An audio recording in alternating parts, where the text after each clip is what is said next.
Hi, this is Graphically Alex coming at you with all things fat related. If that's something that interests you, please subscribe. I'd love to have you.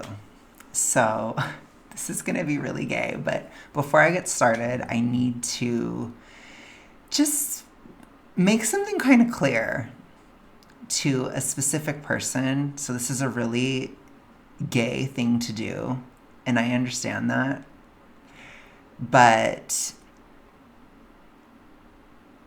it's come to my attention that my romantic interest may be watching this channel and may be concerned that whenever I've talked about my romantic attachment issues in videos, or especially my health updates and stuff, he may be concerned I'm talking about somebody else. To the Britishy Geordie guy, you know who you are. That is so fucking specific. You better know. You are the one I'm talking about. The one I've been obsessed with forever. Okay.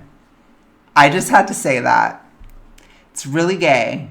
I'm sorry. We're going to continue. Okay. Let's get into it. That's all I needed to say. He knows. There's no one else. Period. Because I said it publicly. So don't even try. Don't even try. Don't even try. This is not Easy A.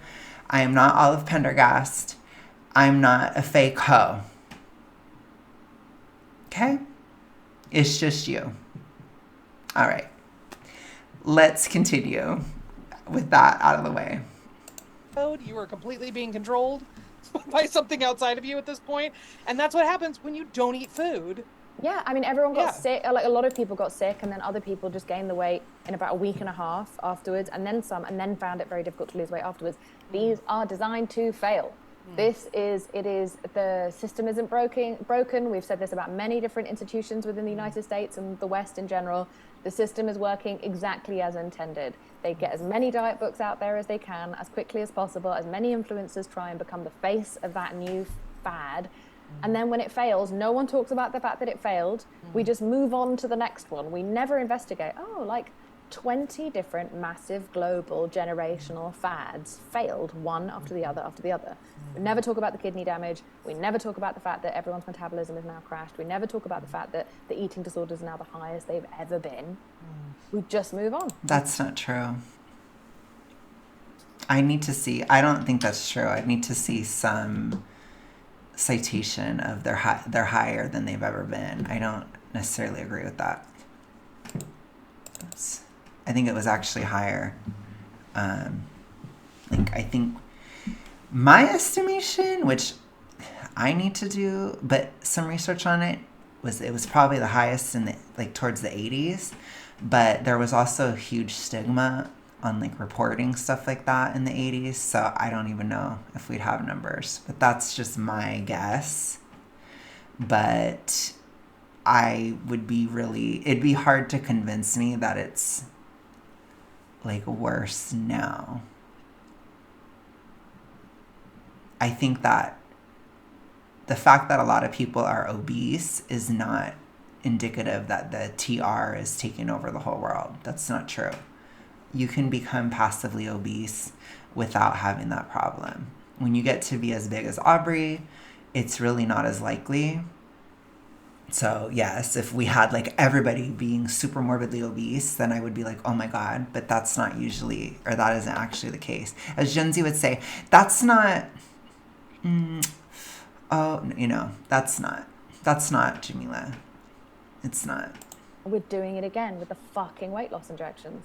Well, here's what I'll say. So we were talking earlier about what's the internal lesson and what's the external lesson from The Biggest Loser. I would say there's an internal lesson and an external lesson with semaglutide and these weight loss injections as well.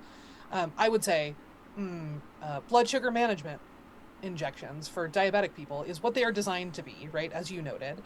And as a result of this fad and this many people getting this attached to these weight loss injections and this sort of frenzied attempt to get them, there is now a shortage for diabetic people global who need shortage. these drugs to stay alive, to stay in their target blood sugar range, and to avoid really intense negative health outcomes. There are a number of our listeners have written into us saying they can't get their medication, which Same. they need in order to be safe and okay in the world. And I just want to put a really fine point on culturally right now, we are making the decision that it is more important for people who don't have chronic health issues, for people who are not disabled to look the way that they want to look in a swimsuit than it is for diabetic people to stay alive, right? It has more to do with money. So it's more about the money when it comes to where Ozempic was at the time, which this is 2023. So I guess you can try to police other people's like values and stuff. Like, I get it. That's an activist. Aubrey is a fat activist. So I understand that.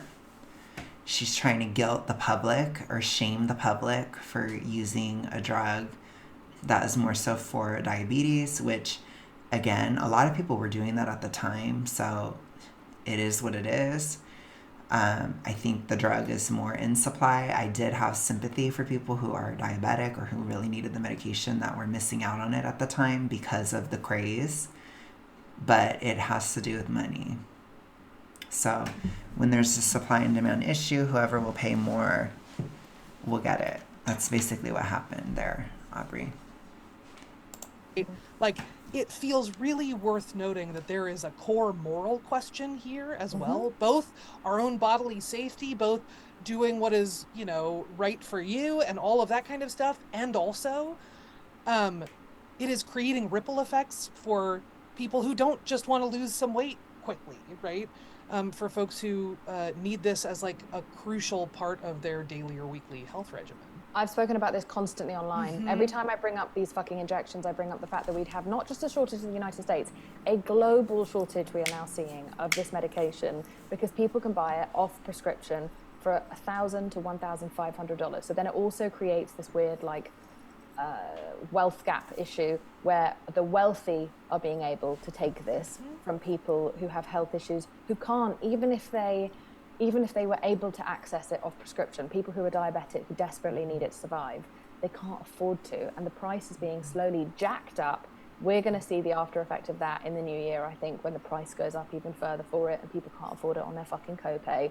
I heard a story from my DMs because I have so many diabetics from around the world. So some of this, it's aged badly because it's becoming more affordable for more people, and it will likely to continue as the years go by. But this is very 2023. I'm not going to like hate on everything they're saying because there was a supply issue at the time.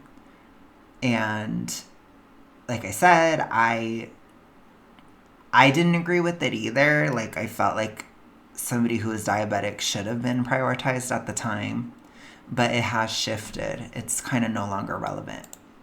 Reaching out to me about the fact that they're terrified because they can no longer get the medication they need.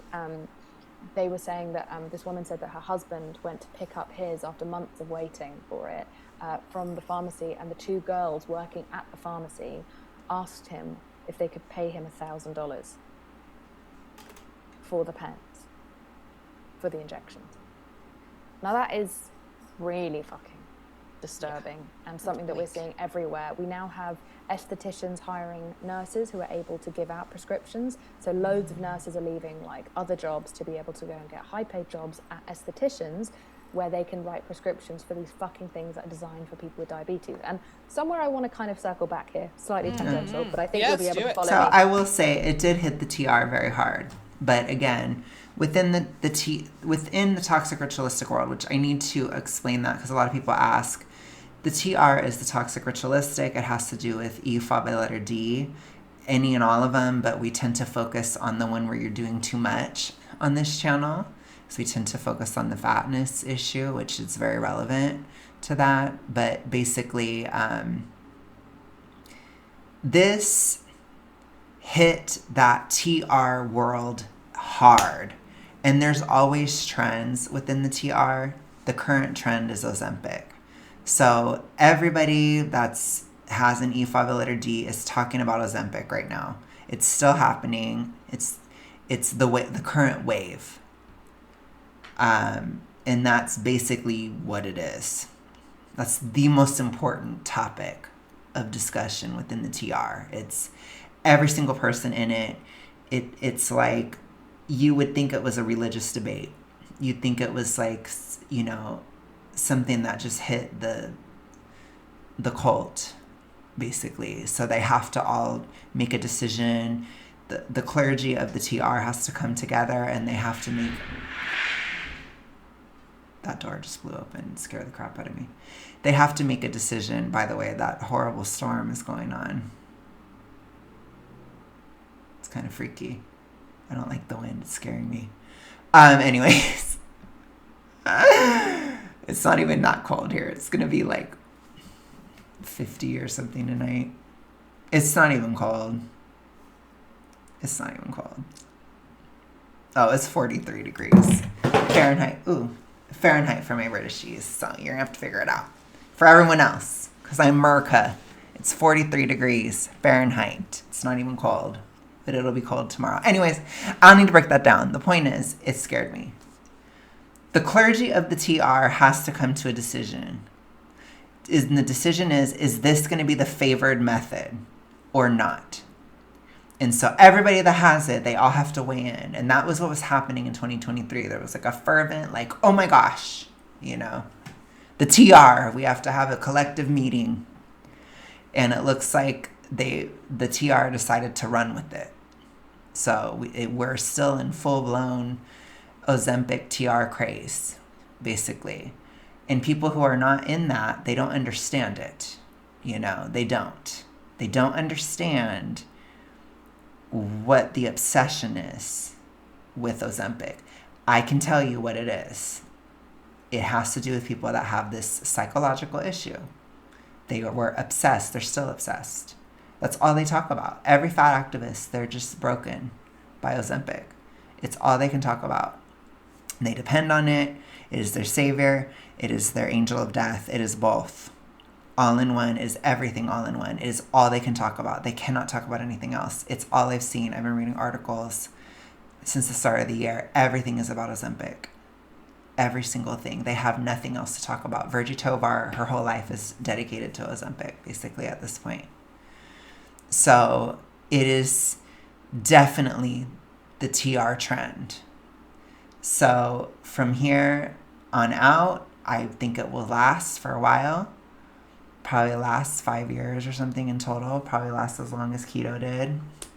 And before keto, it was vegan. And before vegan, it was something else. You know, it always goes on. It's just, my main tenure of the TR was, it was vegan and then keto. Because it was the 2010s. That's when I was like really deep in it. So I did the Weight Watchers to vegan to keto pipeline. That was my tenure. But when you think about it, it has to do with the trend. It has to do with the year. It doesn't have to do... Oh, and the paleo, too. I did that, too. That was a big one. It was vegan, then paleo, then keto. Weight Watchers, vegan, paleo, keto. And then I was done. Then I left. I left the train. So I left before the Ozempic moment. But I'm sure... if I would have stayed in the TR, I would have been on the Ozempic train. I probably would have. I probably would have said really weird stuff about it. I probably would have been like Amy and Half, and it would have been crazy, and it would have been terrible advice, and it would have been horrible. So, yeah. I always remember that the tool of the TR is not always the issue. It's the TR that is the issue. So, it's the same thing with exercise. Is exercise bad? No. Can it be a tool? Yes. Is Ozempic bad? No. Can it be a tool? Yes. So, yeah. It's hard to explain if you haven't been a part of that kind of TR hive mind, but it exists. I keep making the comparison to like the Last of Us cordyceps zombie like transmission type of thing. I might go into that further in the next era, because we're going to war on the channel. We are, and I think we're fighting a zombie outbreak. I think we are. And Ozempic hit the zombies, basically. So that's what it is. But is Ozempic special? No. The TR will use it for all it's worth, and then they'll drop it like a sack of potatoes, and they'll move on to the next thing. And it'll go on and on and on. So.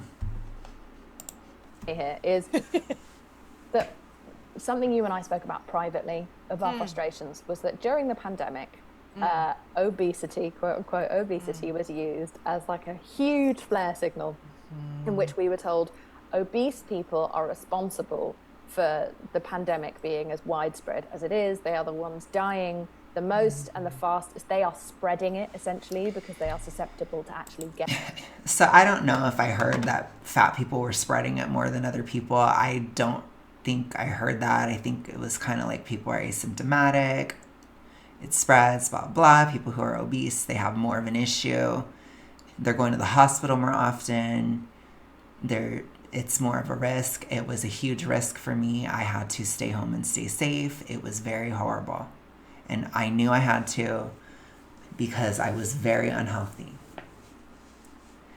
Extremely unhealthy. So I had to be very, very careful in 2020. Luckily, by the time I eventually got it in 2022, it was Omicron. So it was kind of like, a gayer version of it. And I had been vaccinated. So I think the combination of the two, like I just so happened, I took a chance. I took Moderna, and it was the one that protected against Delta, which thank God, because being in the South, girl, Delta hit Alabama really hard.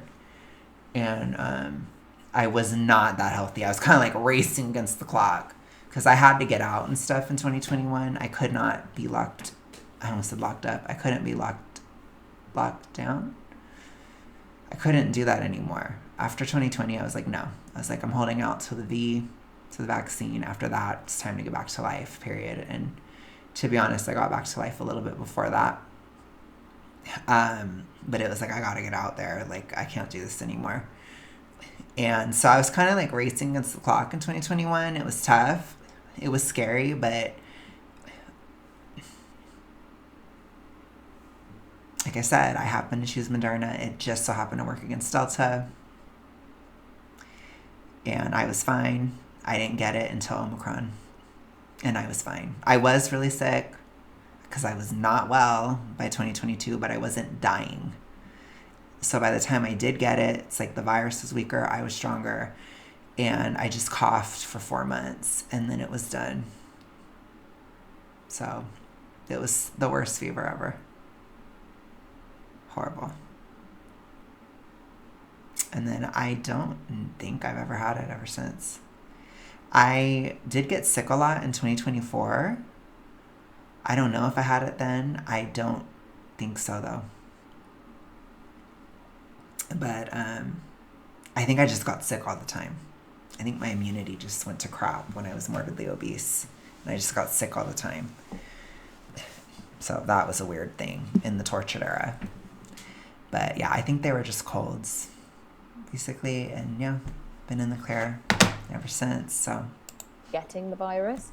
And it was deemed completely acceptable. I hardly ever get sick now. But I really just pay attention to nutrition. Iron, zinc, vitamin C. Best friends, vitamin D as well. Get lots of sun. I get a lot of sun in the summer. So it stores it up. And it lasts in the winter. I try to get as much sun as I can in the winter as well. But it helps. Nutrition. A lot of people do not get enough vitamin C in the United States at all. And I was pretty strict on some aspects of nutrition during 2020, but I was very careful. I was very isolate. I was very, very isolated. So I was okay. Like, I made it, obviously. I'm here. It was horrible psychologically, and it totally made my TR like 50,000 times worse. Like, I totally was triggered, and it was awful, but here I am. I survived. To go fucking ham in the worst way I'd seen since the 90s on fat people because it was considered like you are endangering your society by being fat. So it's interesting to me. And like I said, this is just from the tip of like. Well, it just caused so much more devastation because the U.S. was so obese when it hit. We weren't prepared for something like that. And that's why we were hit so hard. And we were hit really, really hard. I mean, there's no way to deny that. So the only demographic that I think was hit worse was the elderly. But America has so many people who are so obese, you know? It's not good. And it was a huge reality check. It really was. Like, I remember thinking about it and I was like, gosh, like, I don't think it just didn't feel as safe to be so big in a post-COVID world. It just doesn't. You know, and I took it seriously. Like, I took it as a reality check. I was like, I have to get out of this, you know. I took it on a lot of different levels, you know. So, yeah, it was, oh gosh. Oof. Come to me right now, but it's interesting. I don't like the way that she's trying to weaponize it because not only is she wrong, like, it does put you at bigger risk.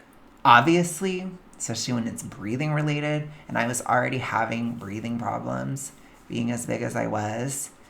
It's like, come on, Jameela. Like, are you so for real? If I'm struggling to breathe as it is, do you really think I'm not going to struggle if I have COVID?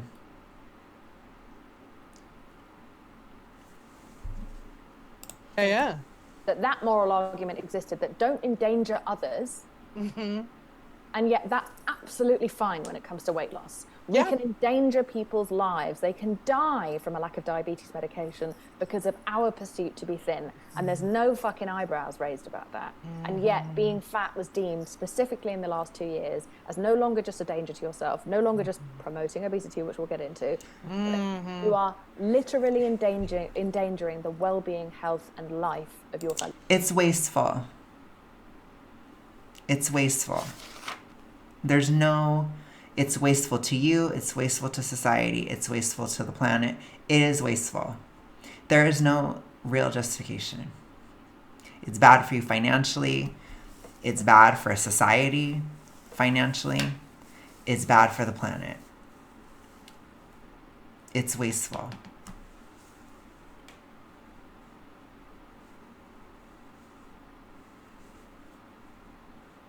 You know, I'm not super big on talking about the collective cost of obesity, but maybe we can talk about that more in the next era. You know, the next era, it's more of an extroverted era. And so I do want to talk about more interpersonal qualities and stuff. And again, this zombie outbreak, you know, we need to talk about it. The Great Fat War of 2026 is coming. It's coming to this channel, and we need to talk about what we're fighting and what we're dealing with and why. Because there are collective costs, and I haven't really talked about that as much, and maybe it's time. So it's like, go ahead, Jameela, do this. You know, I know this is years later, but it's like, do this rhetoric, because if you continue, like, and they were doing this a lot, it's like, I'm gonna go ahead and talk about it then. We can talk about it. Because there are a lot of collective costs. I tend to focus on the individual because, honestly, I think it's more motivating to people. But if we're going to talk about it in terms of being on the other side of the issue, as again, I'm no longer fat. I'm no longer part of the fat herd. I'm no longer in the TR.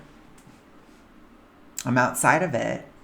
You know, unlike the cordyceps infection of The Last of Us, this one you can be saved from, or you can get rid of the fungus. You know, you can get it out of a person. It's just challenging, and you can become immune. So I'm just saying, like, we can talk about it, because being outside of the issue, I do think it's important to talk about it. especially as an activist, because we need to discuss so that we know why we're fighting this. So we'll talk about it. We'll talk about it this year. Thanks for the inspiration, Jameela. Fellow citizens. Yeah, absolutely. And we had people like Boris Johnson sort of boosting that message and making it an official sort of state endeavor, that one of the sort of primary strategies in the UK for COVID was, a push for fat people to lose weight. Now, interestingly, putting on a mask takes about 10 seconds, and then you're like pretty well protected in many cases from COVID transmission. For fat people to become thin, even if you accept a standard, like, the highest level of safe weight loss is 1.5 pounds a week for however long, right? For me to become a thin person on that timeline would take years. By the time that The happens, years are going to go by regardless, Aubrey. And you're still at an increased risk today. COVID didn't vanish. It's not gone. So it's endemic. So if you want to talk about it, you're still at a higher risk. This is so stupid.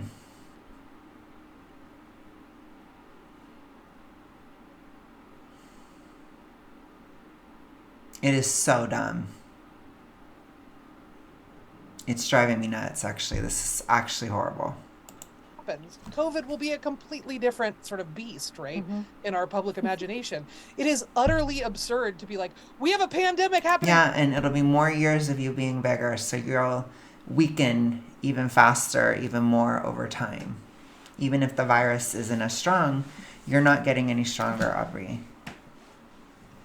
Okay? Is that clear? You see what I talked about earlier?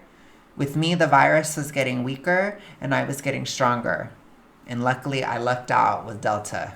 I really did. I'm really glad I chose the one I did because it worked.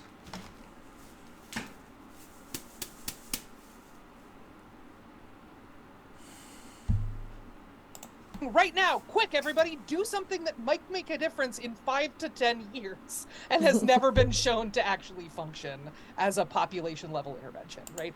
She has to say that to hedge her bets because she can't admit that individual people have lost weight. It's too much for her. Or she can't admit that it's possible. She'll say, as on a population level, it doesn't happen. Yeah, because of people like you. Which again, rhetorically speaking, we are going to war in 2026. Absolutely. With this.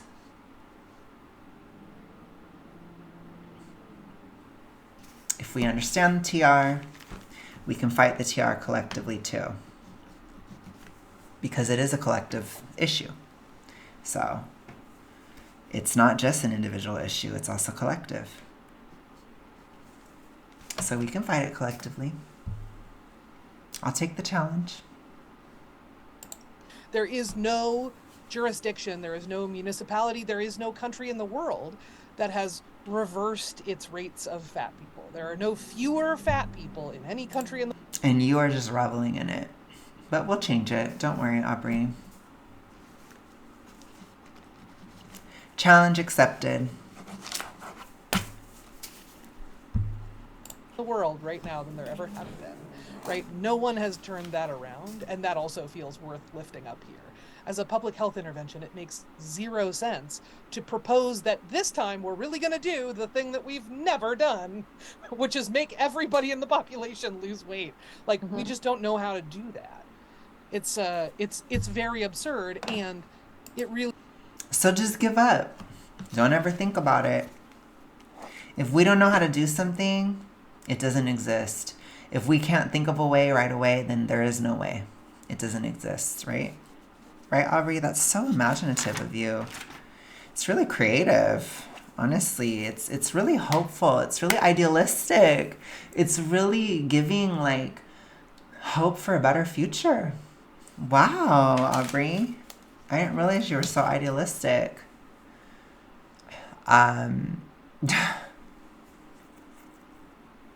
No.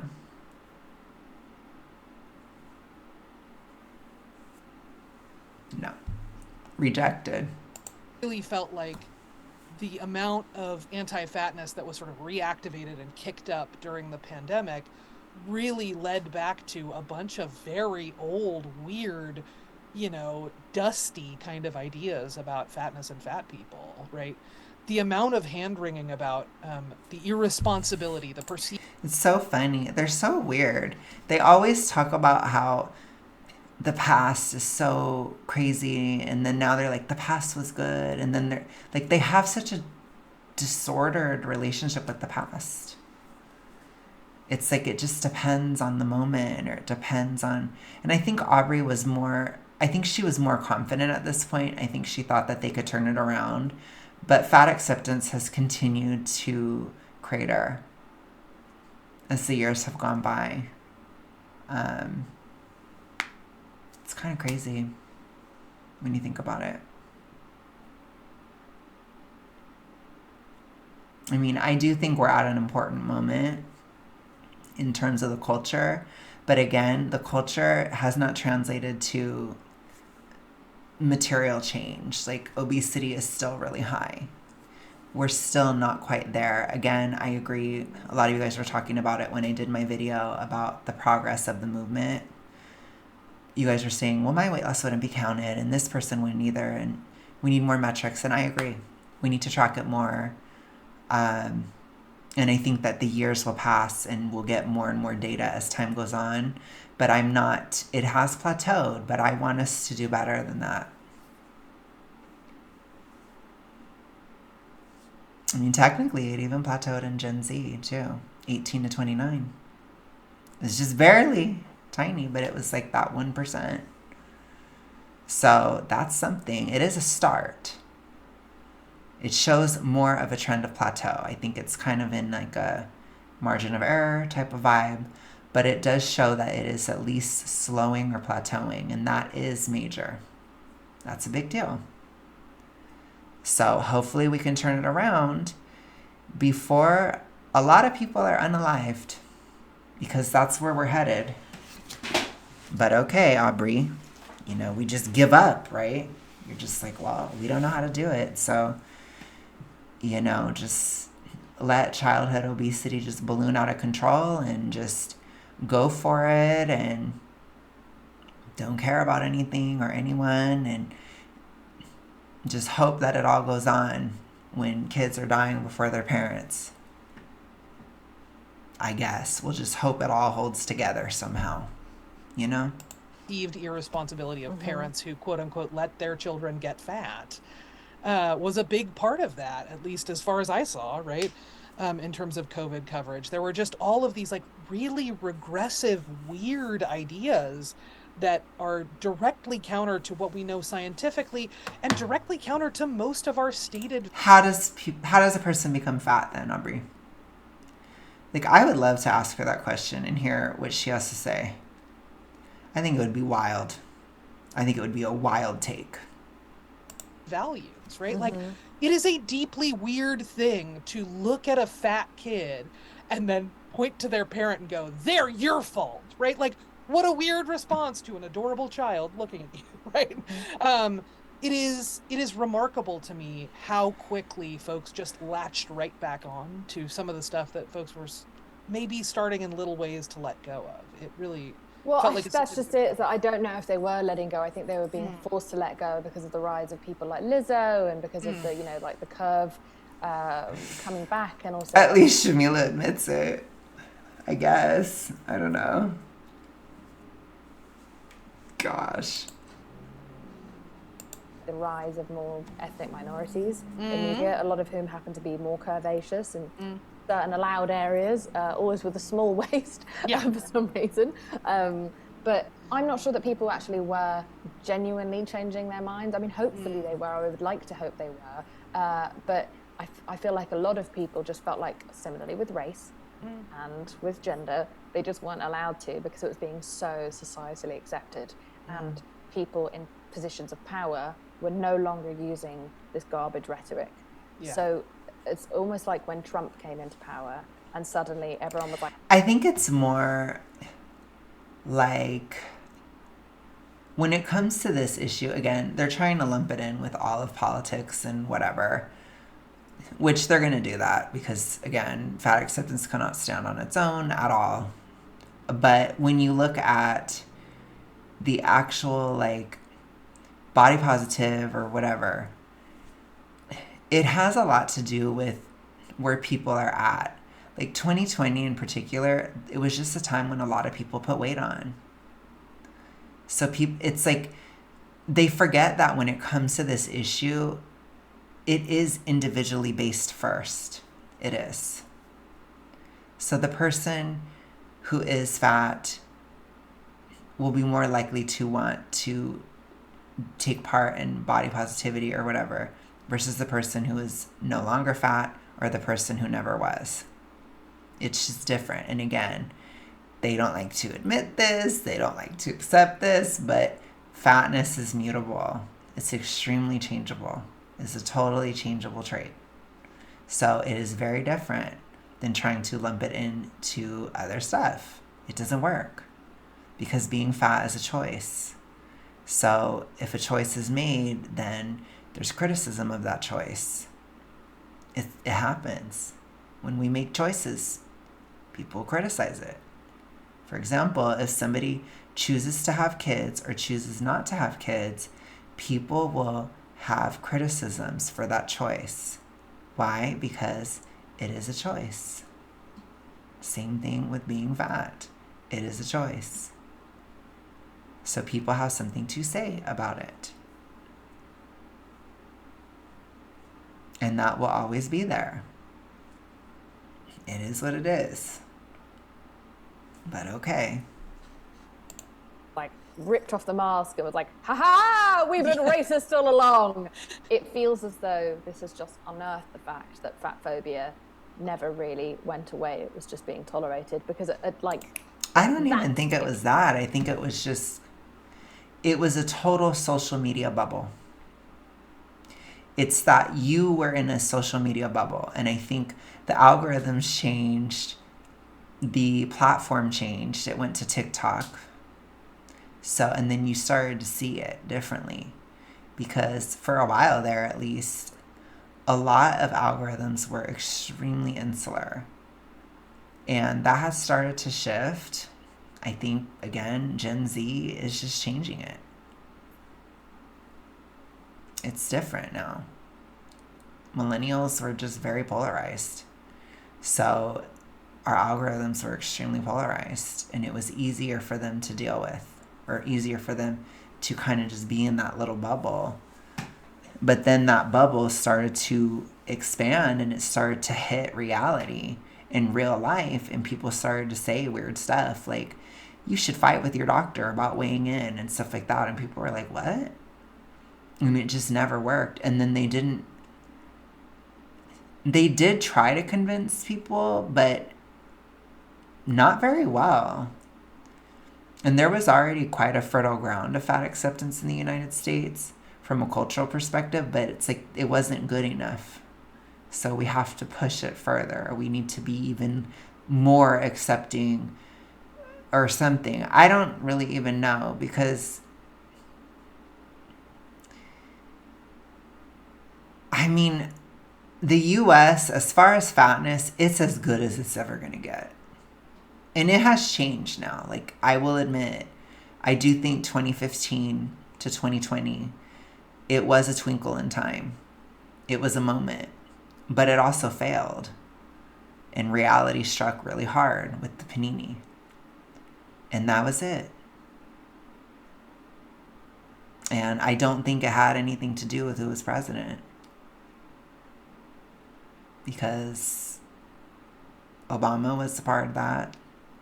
And then Trump, and, fat acceptance cratered during the Biden era. So it really took a nosedive, it's not actually political. I try to tell you guys that. So it doesn't actually correlate with who's president at all.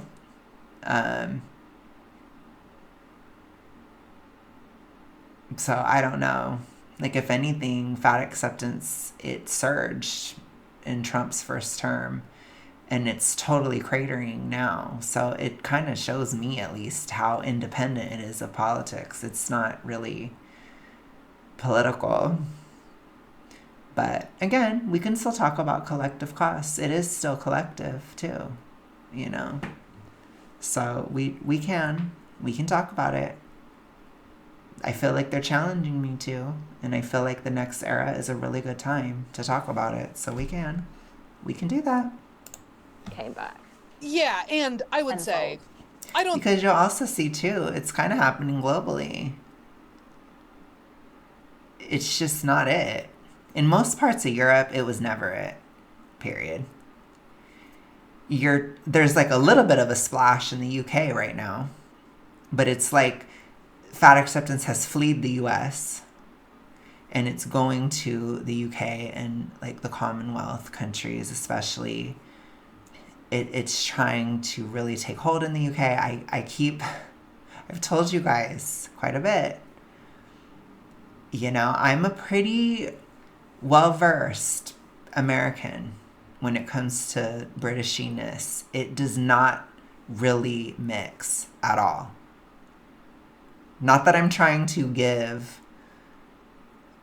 fat activist advice, but I think you do better in Australia and Canada. I think those two you'd probably do better, but they're really going for the UK, and I'm like, okay, like, they're still in Europe, you guys.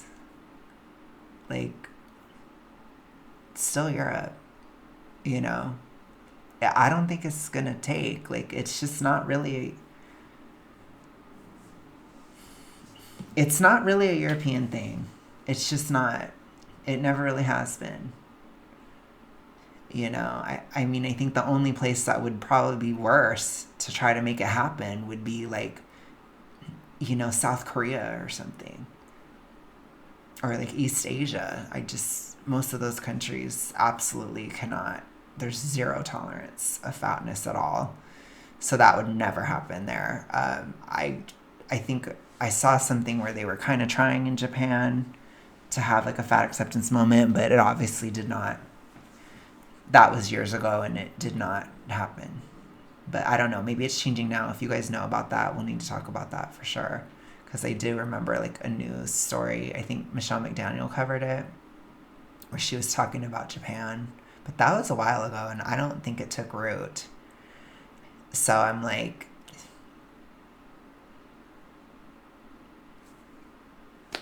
you know, I'm not. I think they're thinking, because this is my opinion. Okay. As somebody who is, like I said, I'm Miss Americana over here. I get it. I am. But like I said, I'm somewhat versed in Britishiness.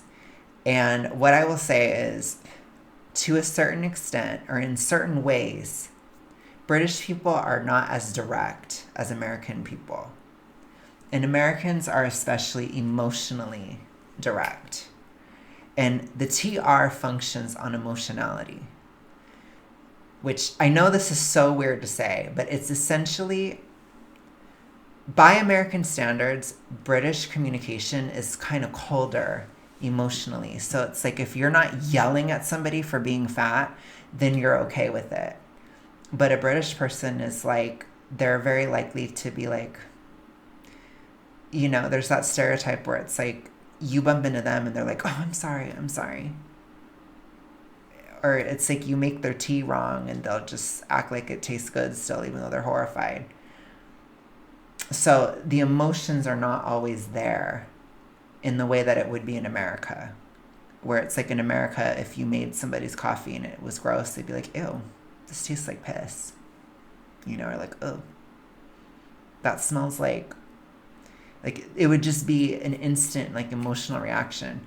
So I think the TR, because they see that, like, quality of the UK where it's like, they're not having this huge emotional reaction to it, they think that they're going with it. And it's like, no. I know they're not. I'm like, no, they're not. And sometimes British people will be low-key shady. Like, when I watched that interview with Tess Holliday, it was kind of embarrassing.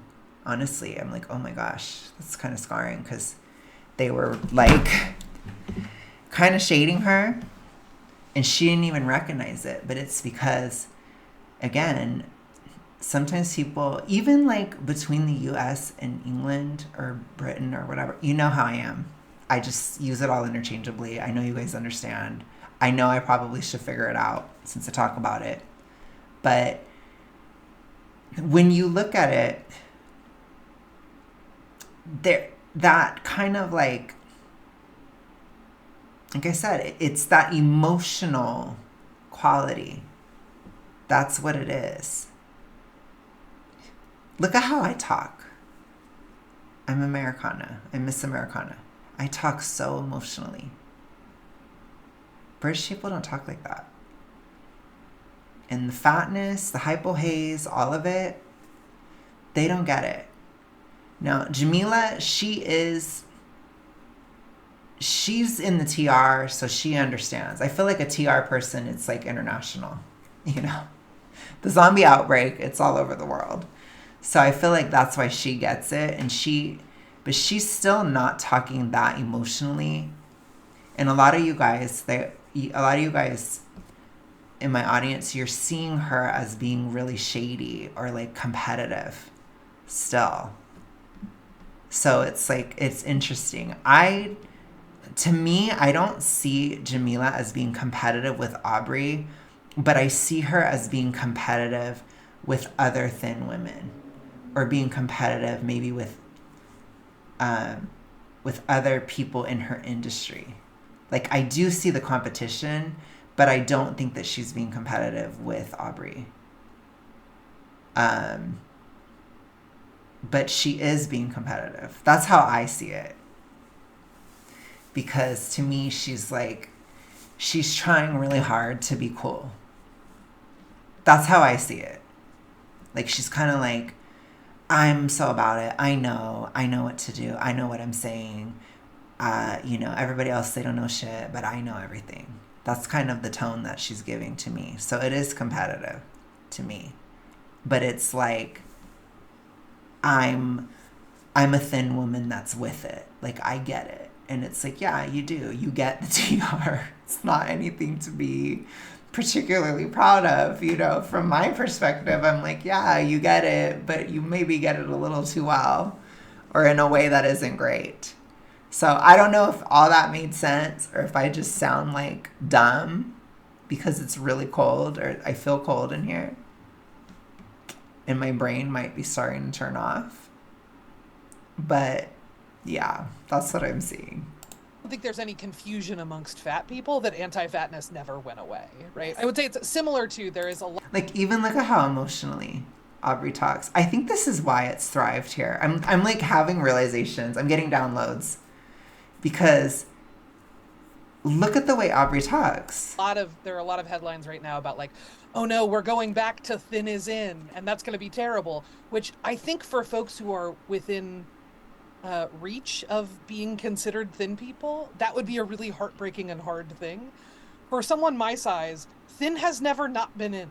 Mm-hmm. Right? Like, there has never been a point where people are like, yes, look at this amazing size 26 person, right? Like, that is an extremely... Yes, Aubrey, you've always been a victim when it comes to this. This is very, this is BINGE competitive. So it's indirect. But Aubrey is very severe. So she is still competitive, but she's like, I'm a victim because of my size.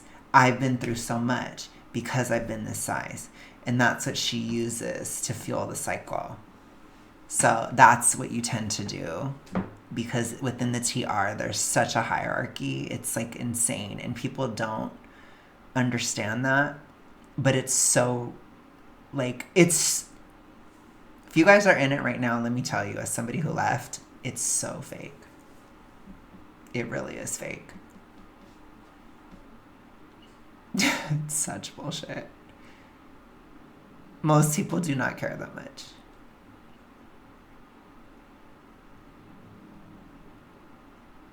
They don't care nearly as much as you do. I'll put it to you that way. But if you're in it, if you're in the TR world, and it's like, oh my gosh, I gotta be the coolest person in the TR world, then yes, body hierarchy is all the rage. And it's all they think about. And it's literally like another society. I don't think people understand that. It really is. It really is. You know, it is. It's like in Harry Potter, how there's the magic world, and it's like you go into the train station and you like jump into that brick thing. You do that, and then you go into the TR world.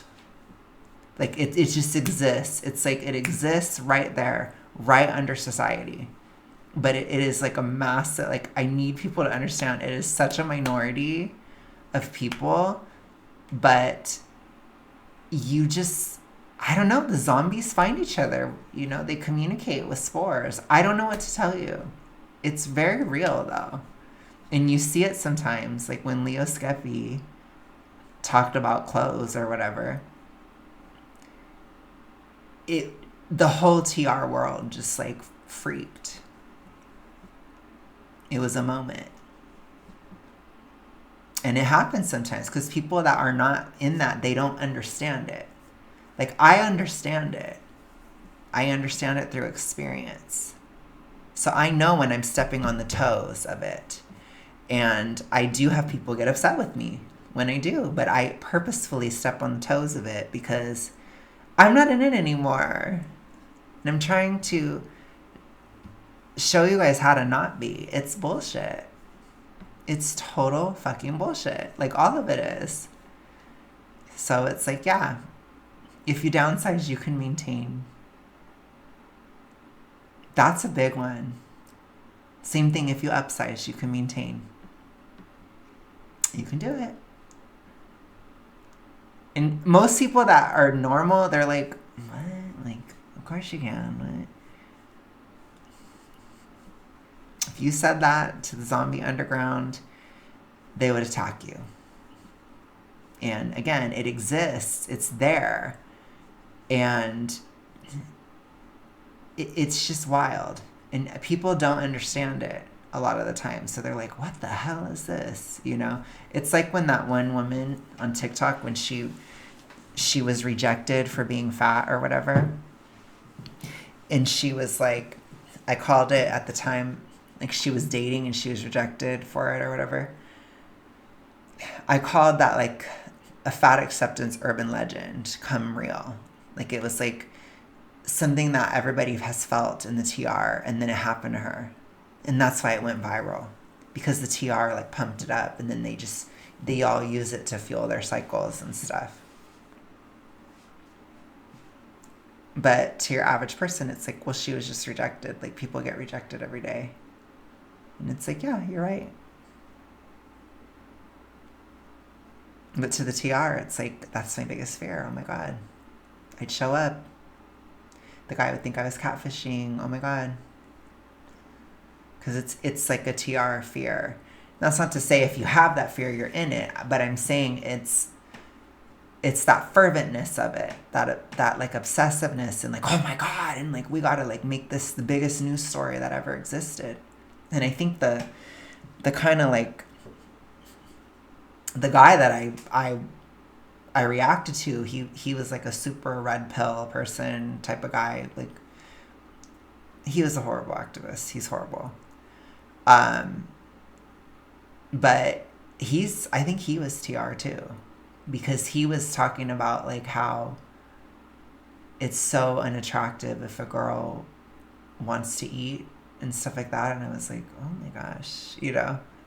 So again, a lot of men have it too. I want to do more examples of men that have it, because